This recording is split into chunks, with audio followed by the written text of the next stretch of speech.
canal de YouTube. Nos escucha también por la cadena Radio Panamá, que llega a Darién con Radio La Nueva 88.7 FM y la frecuencia de Radio Panamá 101.5 FM, y a Chiriquí en la señal de Top Radio 95.7 FM, y a todo el país a través de los canales 150 y 1150 de Tigo y el 52 de One TV, de los amigos de Bocas TV, que recuperaron su señal y ya están listos para acompañarnos como todas las mañanas. Recibimos en la señal de Radio Panamá. A esta hora se conecta el presidente del Partido Panameñista, el señor José Isabel Blandón. Señor Blandón, buenos días, bienvenido nuevamente a Radio Panamá.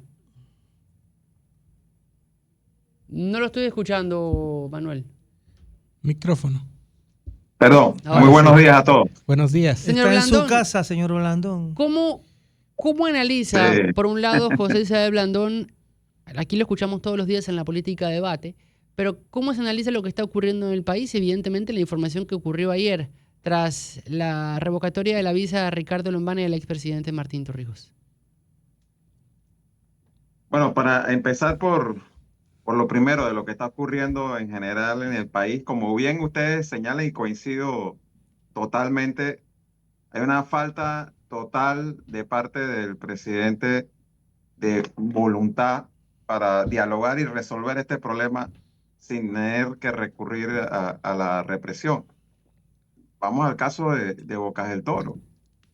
Los trabajadores de la bananera, desde que se discutió lo que hoy es la ley 462, habían ido a la asamblea pacíficamente, habían pedido su turno para hablar y habían explicado la ley 45 del 2017, que es una ley especial de jubilación para ellos, por las particularidades de por qué tienen una jubilación especial.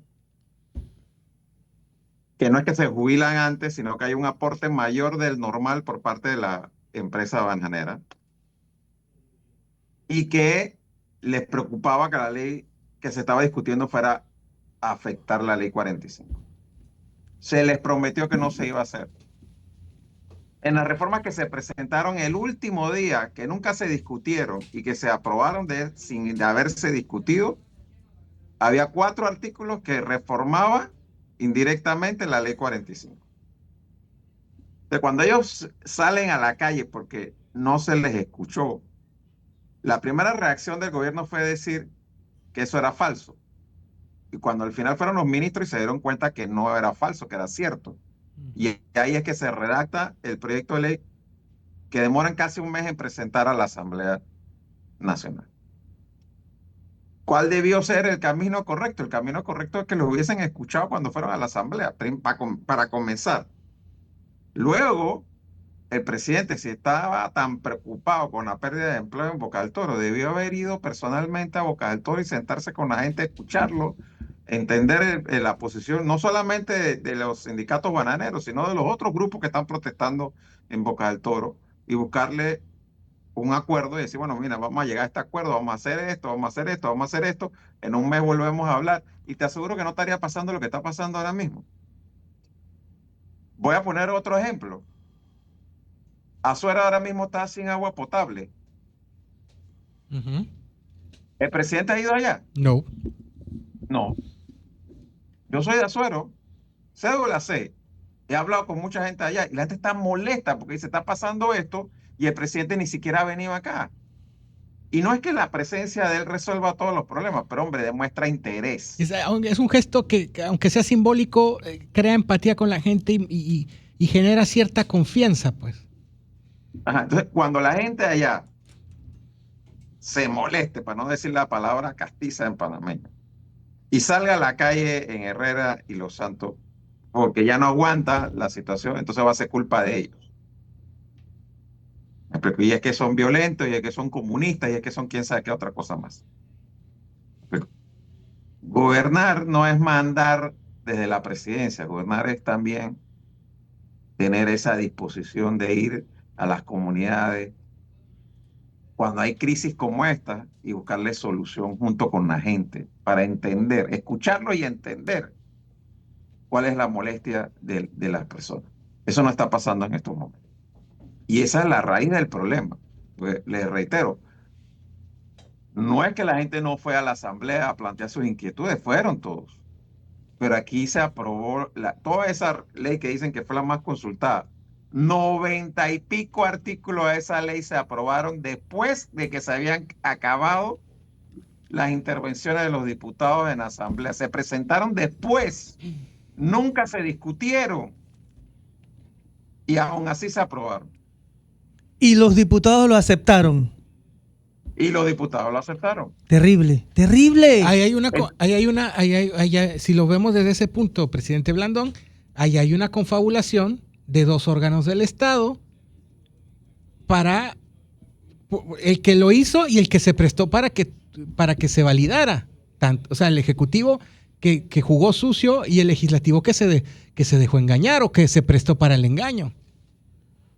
Estuvo mal. Y es que por eso en las encuestas te sale que más de un 60% de la población rechaza esa ley. No es que son grupos minúsculos. Que la gente no salga a protestar en masa a las calles, en manifestaciones, no necesariamente cerrando calles, no quiere decir que la gente apoya la ley o está contenta con la ley. Quiere decir que hay mucha gente que está más preocupada hoy en día y se le entiende por la situación económica que estamos pasando por su día a día. Dice, yo no puedo salir a protestar y no llevarle de comer a mis hijos a la casa hoy o mañana. Pero eso no quiere decir que la gente está contenta con la ley. Y eso es parte del problema, que el gobierno ha entendido cuando se aprobó la ley en su momento, que la falta de protesta era porque todo el mundo estaba de acuerdo. No, eso no es cierto. Ahora, señor Blandón, presidente Blandón, el gobierno pretende o está con su operación Omega y argumentan que ya esta semana abren las calles en Bocas del Toro y que despejan las vías, pero digamos que lo logran, que probablemente lo logren con todos sus instrumentos, pero eso no quiere decir que el descontento va a desaparecer.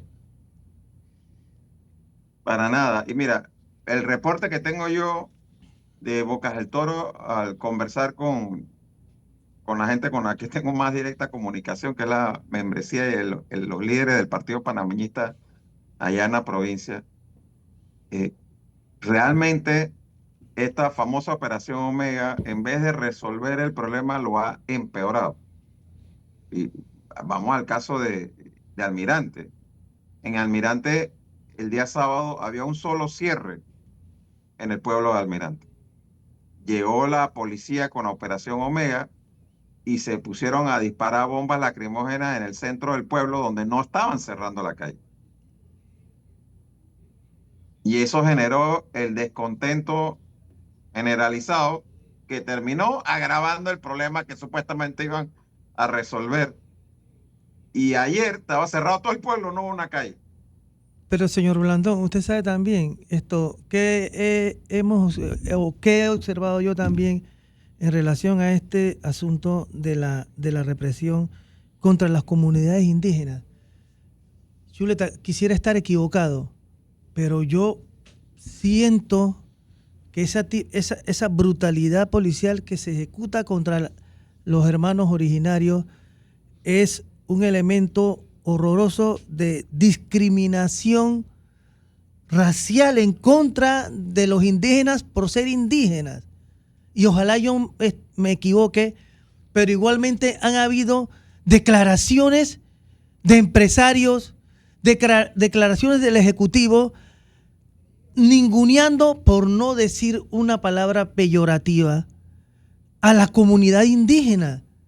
Y eso me parece demasiado horroroso para este país. Mira, vamos para 2 meses de protesta.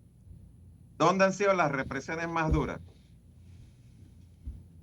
En Arimay, en Darién, comunidad indígena. Y en la provincia de Boca del Toro y la comarca Nove Buglé, en lugares como Pueblo Nuevo, que está en la comarca Nove, colindante con la provincia de Boca del Toro. Y ahí han sido las represiones más duras. ¿Casualidad? Tú escuchas a la gente diciendo, es que ellos no pagan seguro social. Mira, la gente que está principalmente protestando en los centros urbanos de Boca del Toro son los trabajadores de los sindicatos bananeros, ¿no? que levantaron la protesta después de la firma del acuerdo, y los docentes.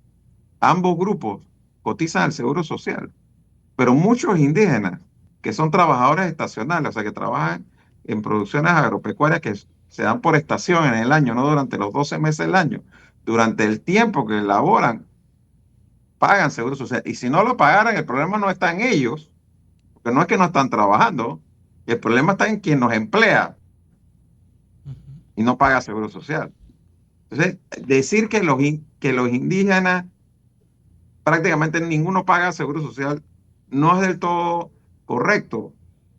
El grupo poblacional que hoy en día tiene más gente estudiando para docentes es el grupo Nove Buglé. Sí. Y muchos son docentes, y no solamente en la comarca. Y por lo tanto también cotizan al Seguro Social. Lo que pasa es que aquí mucha gente opina desde su prejuicio. Blandón, la apuesta del Ejecutivo en este momento es, por un lado, la operación que se está haciendo en Bocas del Toro de abrir las calles, pero a su vez, lo que decía Chema hace instantes, gran parte del país no se ha pronunciado acerca de la ley de seguro social y ha seguido su vida rutinariamente. Esta apuesta del gobierno lleva a que muchas de las cosas que están ocurriendo puedan pasar desapercibidas y se pueda seguir caminando hacia los diferentes temas que van a generar tensión, como lo son la mina y como lo son el tema de Río Indio, que ha quedado postergado por este tema de la Caja de Seguro Social. ¿Es la solución que le va a dar las respuestas al gobierno para seguir adelante? ¿O vamos a seguir, según su análisis, enredados en una misma rueda que no va a terminar de dar vueltas? Mira, como bien señalabas hace un momento, en el caso de Bocas del Toro, por ejemplo, si lo que van a apostar es al desgaste y a la represión, puede ser que reabran las calles. Yo dudo, lo dudo que en esta semana, pero digamos que dentro de 2 semanas. Eso no significa que tienen el cariño y el amor del pueblo de Bocas del Toro. Va a ser un enorme desgaste para el gobierno, de lo poco que le queda de aceptación popular hoy en día. Entonces, ¿qué capital político van a tener para seguir gobernando durante los próximos 4 años? Tú mencionaste la mina y mencionaste los embalses, pero aquí hay un problema que nos va a caer encima si la guerra entre Israel e Irán continúa, que es un alza bestial del costo del combustible. ¿Y por qué fueron las protestas en el 2022? Hagamos un poco de memoria. El alza del Por el costo del combustible. combustible, que terminó con la aprobación de un subsidio al combustible. ¿Estamos en la capacidad ahora mismo de darle un subsidio al combustible? ¿Está el gobierno en la capacidad de manejar el país si el costo del combustible llega, como se está proyectando ahora mismo, a $7 por galón? No. Entonces, es momento que el gobierno, a mi juicio, cambie su estrategia y busque lo que varios sectores hemos estado proponiendo con mucha buena fe y preocupación por el futuro del país, que es que convoque a un gran diálogo, no para hablar de la ley 462, sino para hablar de los grandes temas que como país tenemos que afrontar, entre ellos la crisis fiscal que el gobierno tiene y que no se puede enfrentar si tú no reduces gastos y buscas generar mayores ingresos. Y mayores ingresos, como lo demostró la publicación que hizo La Estrella, no significa necesariamente aumentar los impuestos existentes. Es recaudar mejor. Significa recaudarlos mejor y eliminar incentivos y exoneraciones que hoy permiten evasiones o elusiones fiscales de miles de millones de dólares al año. Porque algunos dicen, no, no son 8,000, no son 9,000. ¿Cuántos son? 4,000, 3,000, igual es un montón de plata. Entonces, en eso es lo que deberíamos estar. Y no perdiendo el tiempo a ver quién aguanta más, como dijo el presidente en una de sus entrevistas de los jueves, ¿no? Y que vamos a ver quién aguanta más. Abro el paréntesis porque a esta hora está cerrada la carretera en el área de Silimín, en San Félix. Esto es la ruta de David a Santiago, Santiago David, tenga paciencia, todavía no hay informes de que se haya reabierto la misma por parte de la Policía Nacional ni que los manifestantes se retiren. Chema, le iba a hacer una pregunta al invitado. Sí. Ahora, presidente Blandón, viene el año 2, finalmente va a llegar el año 2 del presidente de la República, José Raúl Mulino. Un año 2 que yo recuerde, un presidente nunca había estado tan desgastado tan prontamente, ni siquiera Cortizo con su pandemia. ¿Qué posibilidades hay para una administración que en menos de 12 meses sufre este nivel de desgaste? Es que la única posibilidad, si quiere gobernar de manera democrática y construyendo consensos, es abrir la puerta a generar acuerdos amplios sobre los temas. Porque si el presidente va a gobernar con una fuerza pública detrás y a imponer las cosas, pues vamos a pasar 4 años parecidos a como hemos pasado los últimos 2 meses. Y así no se puede. Nadie puede así. Usted conoce a José Raúl Mulino de hace muchos años, me imagino. El hecho que una persona que en su momento estuvo tan involucrada en los movimientos antimilitaristas, usted también estuvo muy involucrado, lo obligó al exilio incluso. El hecho de que José Raúl Mulino se esté actuando de esta manera, apoyándose de la fuerza pública, que existan fuertes rumores de que hay exmiembros de las fuerzas de defensa aconsejándolo, ¿no es contradictorio con una persona que en su momento luchó contra el régimen noriegista y contra el régimen militar en general? Lamentablemente, en la historia de Panamá y en la historia de otros países hay muchos ejemplos de gente que pelea así cuando no está en el poder, pero que pareciera que pelea cuando no está en el poder, no es porque él es el que no está en el poder. Pero cuando llega se le olvida todo eso. ¿Se le ha olvidado a José Raúl Mulino? Digo, el José Raúl Mulino que yo conocí siendo ministro en la administración de Martinelli, se le subió el poder a la cabeza. Imagínate ahora de presidente. ¿Cómo hacemos para poder llegar a un punto medio? Porque yo sinceramente en este momento no lo estoy viendo. Lo que sí veo es que la policía es la que está intentando reabrir la carretera. Se aprobó la ley 45, que es lo mismo que habían hablado los sindicatos. El sindicato bananero con la comisión de alto nivel que enviaron a Bocas del Toro a conversar y se aprobó un mes después con la asamblea. Pero no veo el punto medio para avanzar en este tema y menos veo el punto medio para poder sentarnos a conversar sobre la mina y sobre el río Indio. Yo creo que siempre va a existir un punto medio y reitero, de nuestra parte ha habido conversaciones con otros líderes políticos y con líderes sindicales y gremiales y pretendemos seguir haciéndolo. Y yo creo que en todos estos sectores, más allá de los discursos públicos, hay una real voluntad de sentarse a dialogar porque hay una preocupación compartida de que esto así es insostenible por más tiempo.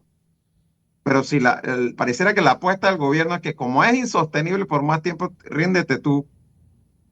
Y entonces, como decía Manolo, pues voy a gobernar sobre las ruinas, ¿no? Pero me impuse. Sí, me llené el orgullo. Sí, siento que por ahí no es la cosa. Yo he hablado con dirigentes gremiales que han dicho, nosotros estamos dispuestos a sentarnos a hablar de reformas a la ley 462 y que no sea derogarla. Pero tú inicias una negociación diciendo, derógala, y el otro diciendo, no voy a cambiar nada, y al final el punto medio es, bueno, vamos a revisarla y reformemos lo que haya que reformar, que ya se hizo. La reforma a la ley 45 es una reforma a la ley 462, por más que la quieran disfrazar y no aceptar que es así. La que acaba de aprobar la Asamblea y sancionar el presidente y publicar en Gaceta ayer es una reforma a la ley 462. Señor Blandón. Indirecta, sí, pero reforma.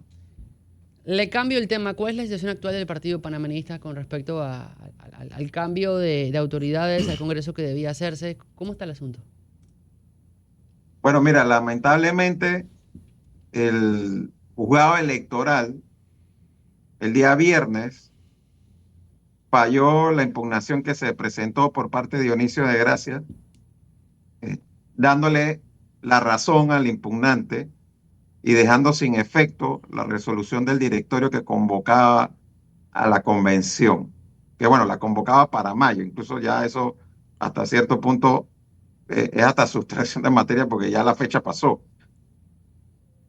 Y digo lamentablemente porque nos dejan en un limbo ahora mismo, aunque eso es apelable y hasta mañana miércoles hay para apelar y que eso vaya al pleno de los magistrados,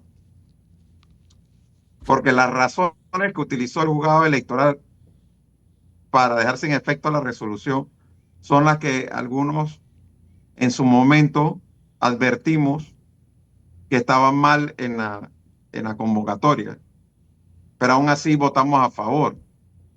Pero advertimos que aquí hay un error porque nosotros no podemos reemplazar a quienes no han renunciado. Y hay un grupo del directorio que no ha renunciado. No estoy yo incluido en eso. Yo presenté mi cargo a disposición desde octubre del año pasado. Quiero dejarlo claro. Lo que pasa es que nosotros no podemos renunciar e irnos todos, porque entonces el partido queda en acefalía hasta que se hace la convención. Por eso la figura que se utiliza es ponemos el cargo a disposición de la convención. Cuando se haga, entonces se entiende que renunciamos ante la convención y se elige una nueva directiva.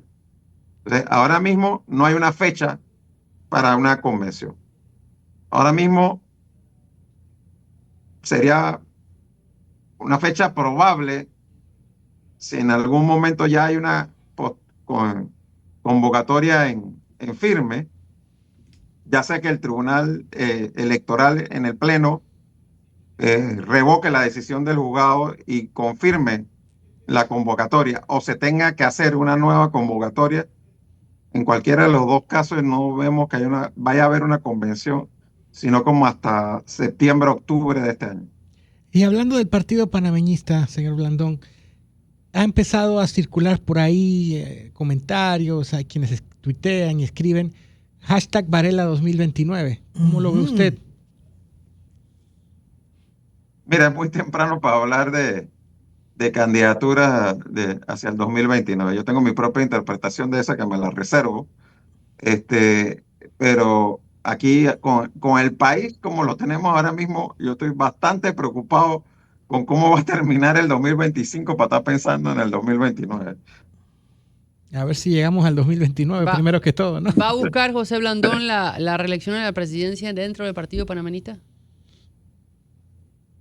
Mira, no es mi prioridad, no lo tengo ahora mismo pensando en la convención para elegir una directiva provincial.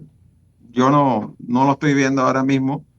Y en la medida en que va pasando el tiempo todavía menos, porque esta directiva provisional tiene que reemplazarse en marzo del 2027. O sea que la que se escoja va a ser una directiva como de 1 año y medio a lo sumo, ¿no? Entonces creo que sería un gran desgaste correr para una directiva provisional. Ya habría que ver en el 2027 si se corre o no se corre. Ya eso va a depender de muchas cosas que de nuevo todavía falta mucho que ver en lo que va a pasar este 2025, que ha sido bien largo. Señor José Isabel Blandón, presidente del partido panameñista. Una última cosa. Usted estaba en China cuando se firmó esta declaración en contra del memorando de entendimiento y demás. Pero entiendo, Willy Bermúdez, su copartidario, sí la firmó. Ayer sale Martín Torrijos y sale Ricardo Lombana anunciando que les quitaron la visa. ¿A Willy Bermúdez también? Bueno, mira, yo he hablado tanto con Martín como con Ricardo Lombana y ambos recibieron un correo. Okay. Willy Bermúdez, yo hablé con él ayer en la tarde y él no había recibido un correo. Yo tampoco he recibido un correo. Entiendo que Juan Diego tampoco ha recibido un correo. No siempre la revocatoria, la visa, te la avisan por correo. Eso es inusual, ¿no? Sí. Sí. Sí, yo no sé si es usual o inusual, pero lo que sí te puedo decir es que sé de casos que se enteraron que no tenían visa cuando estaban en el aeropuerto. Mire. No sé cuál es la etiqueta formal de esto de que, bueno, se hace así en estos casos y en otros casos se hace de otra forma. Pero sí, lo que quiero decir al respecto es que para mí es evidente, dado el momento en que se hace y que estamos hablando de dos figuras políticas que la conexión que tienen es que ambos firmaron un mismo documento, me parece que es evidente que esa revocatoria de visa tiene que ver con la oposición al memorándum de entendimiento y no a otra cosa. Kevin Marino Cabrera actúa como un gobernador en Panamá. Bueno, el señor embajador es bien conocido que no es una figura de carrera diplomática, sino que es un dirigente del movimiento MAGA, Make America Great Again, que es el movimiento de Donald Trump, que es más trumpista que republicano. Que el mismo Trump. Ajá. Entonces, él entiende que él viene a hacer lo que Trump diga que haya que hacer, que no necesariamente es lo mismo que defender los mejores intereses de Estados Unidos. ¿Ah? Tengámoslo claro. Don Entonces, José, en ese sentido, lo que te digo es, a mi juicio, sí, por supuesto, dar una visa y revocar una visa es un derecho soberano de todo Estado. Hacerlo como una medida de presión política, como una sanción a quienes difieren de tu política exterior, es tu derecho, pero no lo hace una decisión justa. Y yo creo que es una actitud que le hace más daño a los Estados Unidos que a quienes le revocaron la visa. Porque veámoslo desde el punto de vista de la realidad política de este país. Ellos le revocaron la visa ayer a dos ex candidatos presidenciales, al que llegó de segundo y al que llegó de tercero en la pasada elección, que juntos ambos, si suman los votos que cada uno de los dos sacó, suman más del 40% de los votos emitidos en mayo del 2024, versus 33%, 34% que sacó el presidente que está en funciones. O sea, Estados Unidos, ¿qué clase de mensaje están mandando con eso? Y quiero decir lo siguiente, yo no sé si esa es la razón por la que los que están en gobierno están actuando como están actuando, porque tienen miedo de que les quiten la visa. Y el cumplir con tus funciones constitucionales, respetar la Constitución de la República de Panamá y defender la soberanía de Panamá está por encima de cualquier visa al país que sea, incluyendo a Estados Unidos. don José Isabel Blandón, presidente del Partido Panameñista, gracias por estos minutos en Radio Panamá y estamos en contacto para conocer mayores detalles de este y otros temas más adelante. Gracias. A la orden. 7:30.